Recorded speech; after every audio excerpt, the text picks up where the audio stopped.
हम अक्सर ये करते हैं कि हम किसी एक टॉपिक को पढ़ते हैं तो हम उस सिलेबस के अंदर अगर 15 टॉपिक हैं तो हम एक एक करके 15 टॉपिक पढ़ते हैं। 15 टॉपिक पढ़ने में मान लीजिए हमें 1 महीना लगता है। 1 महीने के बाद हम दूसरे सिलेबस पे चले जाते हैं। 6 महीना में हमारा सिलेबस कवर होता है, फिर हम रिवीजन करने आते हैं। याद करने का तो एक ही तरीका है, एक चीज को बार बार पढ़ा जाए, लेकिन बार बार पढ़ने का भी तरीका है। अगर आप 6 महीने बाद आकर उस चैप्टर को फिर से पढ़ते हैं तो आपको उतना ही समय लगेगा जितना पहली बार पढ़ने में लगा।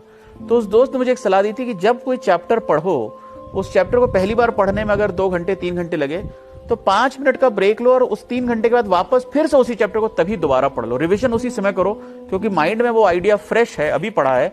दूसरी बार पढ़ोगे तो 3 घंटे की जगह 1 घंटा सवा घंटा ही लगेगा और रिटेंशन जो है वो बढ़ेगी।